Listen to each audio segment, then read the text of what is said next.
नमस्कार दोस्तों, प्रस्तुत करने जा रही हूँ लेखिका पूनम अहमद द्वारा लिखी हुई कहानी मोटी बहू। तो आइए कहानी शुरू करते हैं। गीता और विपिन बहुत उत्साहित थे। आज उनका बेटा पराग अपनी गर्लफ्रेंड भव्या को उनसे मिलवाने लाने वाला था। पराग से 5 साल छोटी वन्या अभी पढ़ रही थी। पराग इंजीनियर था, भव्या उसकी कुलीग थी।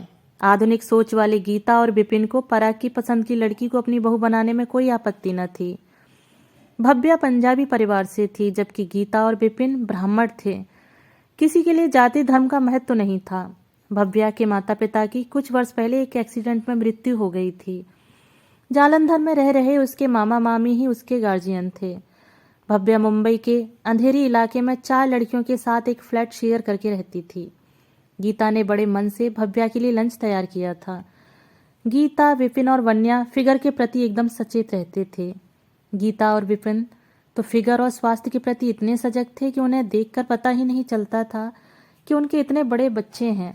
तीनों एकदम स्लिम ट्रिम, लेकिन जंक फूड के शौकीन पराग ने बाहर का खाना खा खाकर काफी वजन बढ़ा लिया था, जिसके लिए तीनों उसे टोकते रहते थे। गीता ने तो मजाक मजाक में कई बार कहा था, पराग, आजकल लड़कियां भी मोटे लड़कों को पसंद नहीं करती। मैं तुम्हारे लिए लड़की कहाँ से ढूंढूंगी? तुम एक काम करना, खुद ही ढूंढ लेना। विपिन का भी यही कहना था। कुछ एक्सरसाइज करो, शरीर फैलता जा रहा है। शादी ब्याह सब होना बाकी है। लेकिन पराग के कान पर कभी जूं नहीं रहेंगी। और अब जब शर्माते हुए पराग ने पिछले हफ्ते भव्या के बारे में बताया तो सब एक दूसरे का मुंह देखते रह गए। बच्चों से फ्रैंक गीता ने कहा, तुम्हें कैसे मिल गई गर्लफ्रेंड? पराग ने हंसकर कहा, बस मिल गई। आप बेकार में मुझे इतने दिनों से ताने मार रही थी। और आज संडे को पराग भव्या को लेकर आ रहा था। पराग ने गीता से पूछा था, मॉम, आप अपनी बहू में कौन सा गुण देखना चाहेंगी? गीता बेटे के सिर पर हाथ फेर कर बोली थी, बस तुम्हारे जैसी। तो मॉम, बी हैप्पी, वह बिल्कुल मेरे जैसी है। तीनों पराग और भव्या का इंतजार कर रहे थे। मॉडर्न गीता टॉप और जीन्स में थी। डोरबेल बजी। अधीरता से गीता ने ही दरवाजा खोला। पराग जिस पर्सनैलिटी के साथ अंदर आया, गीता को अपनी आंखों पर यकीन नहीं हुआ। उसने बाहर फिर झांका, क्या भव्या इनके पीछे है? लेकिन बस वही दोनों खड़े थे। होने वाली बहू को देखकर गीता के चेहरे का रंग उड़ गया। लगा पराग ने ठीक ही कहा था। वो बिल्कुल उसके जैसी ही तो थी, एकदम गोरी, गोल मटोल, साफ साफ कहा जाए तो एक मोटी लड़की। वह मुस्कुराते हुए सबको हाय हेलो कर रही थी। विपिन और बन्या भी बुत बने खड़े थे। पराग ने गला खंखारा और कहा, डैड, मॉम, वन्या, यह है भव्या। विपिन ने सबसे पहले अपने को सामान्य किया और मुस्कुराते हुए उसे अंदर आकर बैठने के लिए कहा। वन्या भी भव्या के साथ ही बैठ गई। गीता को अपने को संभालने में काफी समय लगा। गीता ने औपचारिक हालचाल के बाद पूछा, क्या लोगी भव्या, चाय, कॉफी या कोल्ड ड्रिंक? मॉम, कुछ ठंडा। गीता किचन में गई और ट्रे में सबके लिए नींबू पानी, मिठाई, फ्रूट्स और कुछ नाश्ता ले आई। भव्या से बातें होती रहीं। गीता ने ट्रे उसकी तरफ खिसकाई, लो बेटा, कुछ खाओ। हाँ मॉम, भूख तो लगी है, आज संडे था, सब फ्रेंड्स सो रही थी, कुछ नाश्ता नहीं किया अभी तक, बस एक सैंडविच और दूध पीकर चली थी। अंधेरी से ठाणे आने में वह तो हजम हो गया। हंसकर उसने मिठाई खानी शुरू की। पराग ने भी उसका साथ दिया। विपिन और गीता की नजरें मिलीं। विपिन आंखों आंखों में ही हंस दिए। नाश्ता खत्म होने तक भव्या सबसे फ्री हो चुकी थी। खुलकर हंस बोल रही थी। घर में एक रौनक सी थी। वन्या भव्या को पूरा फ्लैट दिखाकर अपने रूम में बैठाकर बातें करने लगी। मूवी, म्यूजिक, कॉलेज, ऑफिस की खूब बातें होती रहीं। गीता लंच की तैयारी के लिए किचन में गई तो भव्या भी आ गई। मॉम, कुछ हेल्प करूं? नहीं नहीं, तुम बैठो। मॉम, मिलकर करते हैं ना। फिर अपने आप ही साइड में रखी प्लेट उठाकर सलाद काटने लगी। विपिन भी किचन में आ गए थे। भव्या हंसते हुए बोली, मॉम, आपको पता है मुझे सलाद बिल्कुल नहीं पसंद। गीता ने पूछा, क्यों? मुझे तो सॉलिड चीज़ें खानी पसंद हैं। ये सलाद वलाद तो डाइटिंग वालों की चीज़ लगती है मुझे। मॉम, आप कितने स्लिम हैं, मैं और पराग तो अलग ही दिख रहे हैं घर में। कहकर हंसी भव्या। गीता हैरान थी, क्या है यह लड़की, अपने मोटापे पर कोई शर्म नहीं, कोई चिंता नहीं। भव्या ने फिर कहा, मुझे खाने पीने का बहुत शौक है मॉम। मम्मी पापा को भी खाने पीने का बहुत शौक था। कहते हुए भव्या थोड़ा उदास हुई। इतने में अंदर आते हुए पराग ने पूछा, मॉम क्या बनाया है? छोले, पनीर, आलू गोभी की सब्जी, रायता, बस अब रोटी बना रही हूँ। भव्या ने चहक कर कहा, मॉम पूरी बनाइए ना, इस खाने के साथ गरम गरम पूरी कितनी अच्छी लगेंगी। गीता चौंकी, उन्हें झटका सा लगा। सोचा, खुद पूरी जैसी क्यों हो गई ये लड़की, अब समझ में आ रहा है। पराग भी कहने लगा, हाँ मॉम पूरी बनाओ ना। वन्या भी आ गई किचन में, बोली, मॉम मैं तो रोटी ही खाऊंगी। गीता ने कहा, ठीक है इन दोनों के लिए पूरी बना देती हूँ। गीता ने वन्या की हेल्प से खाना टेबल पर लगाया। गीता, विपिन और वन्या ने दो दो फुलके खाए। पराग और भव्या पूरी पर पूरी साफ करते रहे। गीता ने दोनों को देखा, कैसे लग रहे हैं दोनों, शौक से खाते हुए गोल मटोल बच्चे। इनकी शादी होगी तो कैसे लगेंगे दोनों। इस लड़की को फिगर से कोई मतलब ही नहीं है, क्या होगा इसका आगे। गीता मन ही मन पता नहीं क्या क्या सोचती रही। सब खाना खा खाकर उठ गए। बातें होती रहीं। फिर भव्या ने कहा, अच्छा मॉम अब मैं चलूँगी, आप सबसे मिलकर बहुत अच्छा लगा, और अपना बैग उठा लिया। फिर वन्या को गले लगाकर बाय बोला और गीता व विपिन को बाय मॉम बाय डैड बोलकर मुस्कराती हुई आत्मविश्वास से भरे कदमों से चली गई। पराग से बस मुस्कुराहट का ही आदान प्रदान हुआ। उसके जाने के बाद जब सब बैठे तो पराग ने झिझकते हुए पूछा, मॉम डैड वन्या कैसी लगी भव्या? गीता तो कुछ बोल नहीं पाई। विपिन ने कहा, स्वभाव अच्छा लगा। वन्या पराग को छेड़ते हुए हंसकर बोली, भैया जैसा नाम है वैसी भव्य पर्सनैलिटी है, मुझे तो अच्छी लगी। गीता चुप थी। पराग ने कहा, आप कुछ तो बोलो मॉम।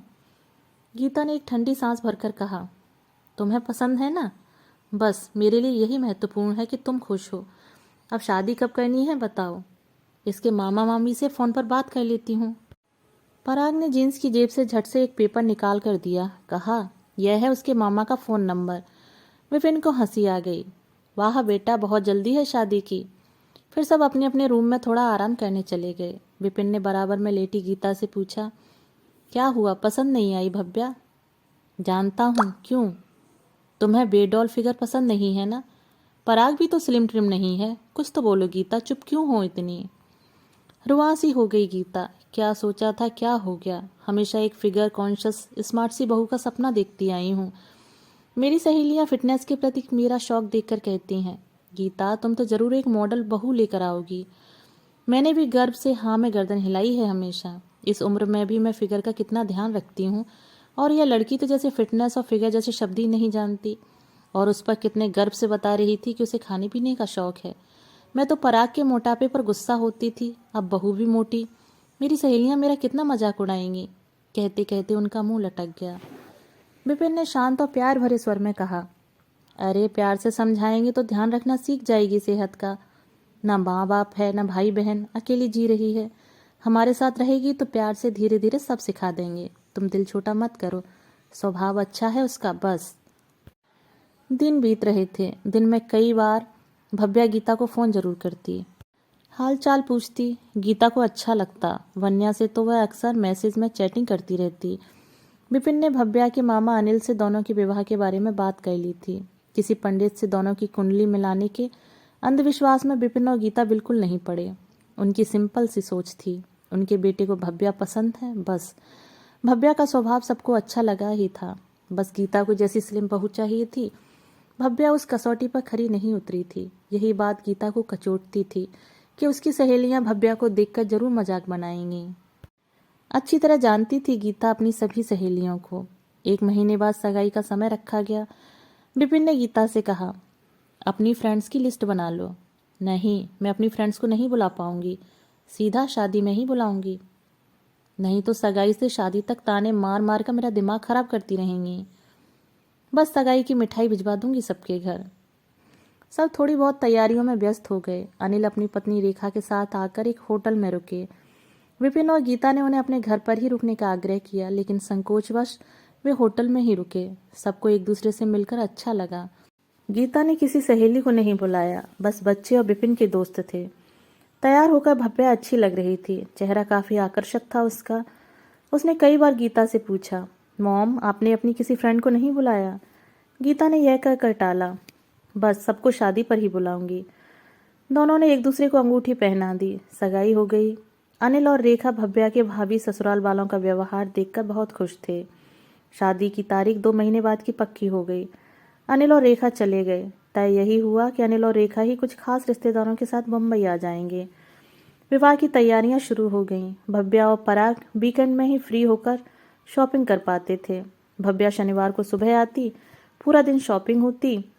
गीता उसकी पसंद के कपड़े, ज्वेलरी दिखा रही थी। जब मीडियम लार्ज साइज ना आकर भव्या को डबल एक्सेल साइज आता, गीता मन ही मन झुंझला जाती।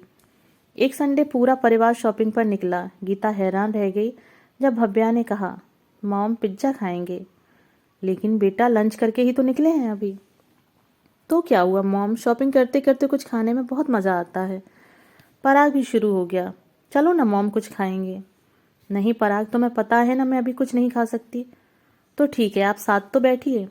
ऐसा करो तुम दोनों खा लो, हम यहीं जूस कॉर्नर पर तुम्हारा वेट करेंगे। भव्या तुरंत बोली, मॉम बस जूस? जूस से होता क्या है? विपिन ने दोनों को ही भेज दिया। विपिन, गीता और वन्या जूस पीने लगे। गीता ने कहा, क्या लड़की है, अभी लंच के 1 घंटा भी नहीं हुआ है। विपिन बोले, तुम्हारी बहू लाइफ एंजॉय कर रही है बेचारी, अपनी मर्जी से खाएगी पिएगी नहीं क्या? तो मैं कौन सा मना कर रही हूँ? गीता ने चिढ़ते हुए कहा। दोनों पिज्जा खाकर खुश होते हुए आए। विपिन ने कहा, पराग चलो हम दोनों चलकर कार्ड देख आते हैं, तब तक ये तीनों ज्वेलरी का काम देख लेंगे। विपिन और पराग चले गए। ज्वेलरी की शॉप से जब तीनों निकली तो एक आवारा सा लड़का वन्या की कमर को बदतमीजी से छूकर बढ़ा तो वन्या चिल्लाई, बेशर्म, तमीज नहीं है क्या? भव्या फौरन बोली, क्या हुआ वन्या? उस लड़के ने बदतमीजी की है। भव्या ने आओ देखा न ताओ फौरन भागी और लड़के की कमर पर पीछे से एक हाथ मारा। लड़का संतुलन खो बैठा और नीचे गिर गया। भव्या जोर से चिल्लाई, बदतमीजी करता है? लड़का उठने की कोशिश कर रहा था। भव्या ने पुनः धक्का दिया और उसे नीचे गिराकर उसके सीने पर चढ़ बैठी और कोहनी जमा दी। लड़के की चीख निकल गई, वह हिल भी नहीं सका। दृश्य गंभीर था, लेकिन लड़के के सीने पर गोल मटोल भव्या की यह बहादुरी देखकर गीता को मन ही मन हंसी आ गई। भव्या जोर से चिल्लाई, हेल्प हेल्प! तुरंत लोग इकट्ठे हो गए। भव्या की बात सुनकर लड़के को पीटने लगे। एक पुलिस वाला भी आ गया और लड़के को 2 डंडे लगाकर जीप में बिठा लिया। पूरे प्रकरण में गीता और वन्या हक्की बक्की खड़ी थीं। देखते ही देखते भव्या ने जो किया था, दोनों को अपनी आंखों पर यकीन नहीं हो रहा था। भव्या को शाबाशी देते हुए लोग आजकल लड़कों की बढ़ती बदतमीजी पर बात करते हुए इधर उधर हो गए। गीता ने देखा, किसी की नज़रों में भव्या के लिए उपहास नहीं था, सबकी नज़रों में उसके लिए तारीफ थी। भव्या ने गीता को जैसे सपनों से जगाया, मॉम ठीक किया ना? गीता उसके कंधे पर हाथ रखकर इतना ही बोल पाई, वेल डन भव्या, शाबाश। वन्या तो भव्या से सड़क पर ही चिपट गई। आप कितनी स्ट्रांग हो, वह तो मुझे देखकर ही पता चलता है, कहकर भव्या हंसती। इतने में विपिन और पराग भी आ गए। गाड़ी में बैठकर वन्या ने उन्हें पूरा किस्सा सुनाया तो वे हैरान रह गए। विपिन ने भी कहा, वेल डन भव्या। पराग ने हंसकर उसे छेड़ा, बेचारा लड़का। सब हंस पड़े। गीता को तो आज इतना प्यार आ रहा था भव्या पर कि उसका मन हो रहा था यहीं उसे गले से लगा ले। लग रहा था बेकार में अपने मन को इतने दिनों से छोटा कर रखा है। वह जैसी है बहुत अच्छी है, मोटापे का क्या है, धीरे धीरे उसे प्यार से समझाकर सेहत के प्रति सजग बना देगी। और वैसे पराग को भी कहाँ रोक पाती है लापरवाही से। अब जैसा बेटा वैसी बहू है तो दुख किस बात का। अब वे शान से भव्या को अपनी सहेलियों से मिलवाने के लिए उंगलियों पर शादी में बचे दिन गिन रही थीं। आज पहली बार अपनी मोटी बहू पर उन्हें बहुत प्यार आ रहा था। दोस्तों, अभी आप सुन रहे थे पूनम अहमद द्वारा लिखी हुई कहानी मोटी बहू। कहानी सुनने के लिए धन्यवाद।